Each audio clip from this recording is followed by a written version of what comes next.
Hello again, everybody. This is Craig Evans of Autism Hangout, and thank you for tuning into this Autism Hangout special report. A few weeks ago, I spoke with today's guest about a new app for autism. And today she's back to talk about her new book from Jessica Kingsley. The book is called Speech in Action. Lois Brady is a speech and language pathologist that's helping our special kids in many ways. And this book shows us that combining movement with communications exercises has a noticeable positive impact on speech and language development. Autism Hangout, please welcome back author Lois Brady. Welcome, Lois. It's nice to have you back again. Good morning. Good morning. It's good to be back again, Craig. Last time we talked about one of the apps that you developed, and we're probably going to have another show about some of your opinions on apps here in a bit, but today's the day that we want to talk about your book for Jessica Kingsley, this Speech in Action. And you have discovered a couple of things as a speech and language pathologist that make what you teach your kids today longer lasting, and they take it out of the classroom and into the real world. So with that as a background for your book, let's start with, how did you first discover how to make something involve both language development and action? Oh, okay. That's a great question. My first venture into speech in action came from a student that I had who could not sit down. He was a pacer, and he paced frequently back and forth. And I was new in the industry, and I was trying to get him to sit down at the table and review a stack of flashcards that it was my duty to teach him. Right. And a couple of days later, I saw him just running by with the adaptive physical education instructor, having the best time, and he was actually getting some words out of him. And at that point in time, I said, you know, what does he have that I don't? And of course, it was being able to get up and move. So from that moment on, I took my speech lesson, went into the movement room, and it's been a snowball effect since then. My students love it. They learn. They can actually attach the word up to standing up or pointing up or looking up instead of a little flashcard with an arrow that points up. And I don't know if they actually get the concept of up or if they're attaching up to the arrow and they're calling the arrow up. So that's how I first started. Yeah, and I do know that a couple of things that Temple has said all along is that you've got to make things very, very literal, and combining the action with the word makes it that much more meaningful.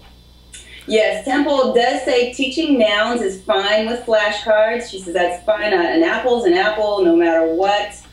She does recommend always putting the word there, which I highly recommend, is always adding the literacy. We forget to teach our kids literacy. That's another story, but she does recommend if you're going to teach them a concept or a verb, you must pair it with the concept or a verb. So if you're going to teach them run, you must go out and run, and you have to run in different situations. I think she calls that bottoms-up teaching, where you run on the playground, you run. I don't want to recommend running through the halls, but you run through the halls, you run in the movement room, you run in many different situations, and that's how they actually learn the word run. Yeah. Not from a picture of a little boy running on a card who looks like he could be maybe walking fast or skipping, and there's really no connection to the concept. Now, I know you've put together a video that talks a little bit more about the efficiency of being able to combine something interactive with something educational as well. Let's take a look at that video.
By the way, I've commented that that's a very well done video. I always like it when I can see like words combined with actions. It's easier to watch and assimilate more information.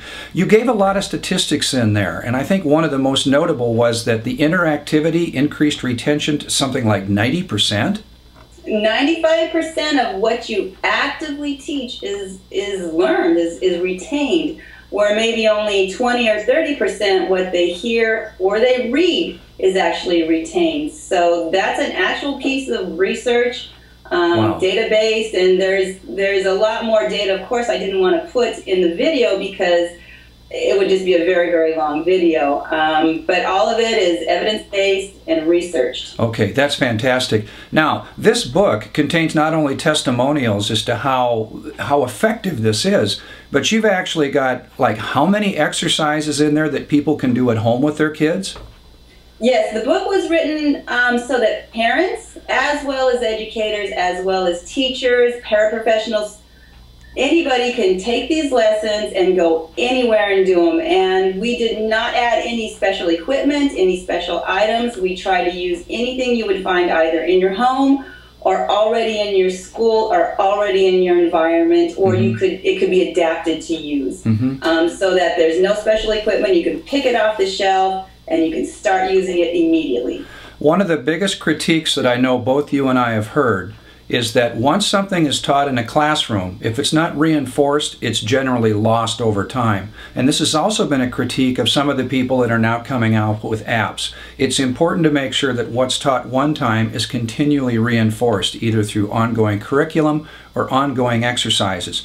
Now, in your book, could you talk a little bit more about how some of these exercises are going to help what your kids learn the first time to maintain it for a long time? Yes, absolutely. These exercises are very, very functional. They're designed around activities that the students may be doing anyway every day. They may be going to the grocery store every day. They may be taking a walk every day. And it's just an idea of how to incorporate language into taking a walk, or language into walking across the room. Believe it or not, there's a whole bunch of language that can go into merely just standing up and walking, or movement, moving in a circle, reaching in the grocery store shelves for something.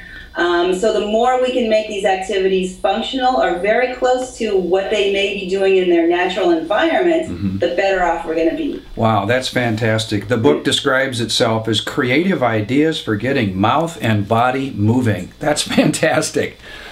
Where can people go to get more information or to buy the book?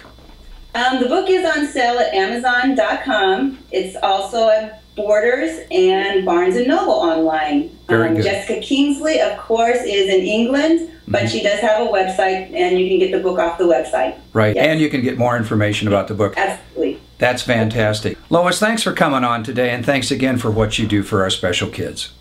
Thank you, Craig. And thank you, Autism Hangout. I'll be back again soon with another special report.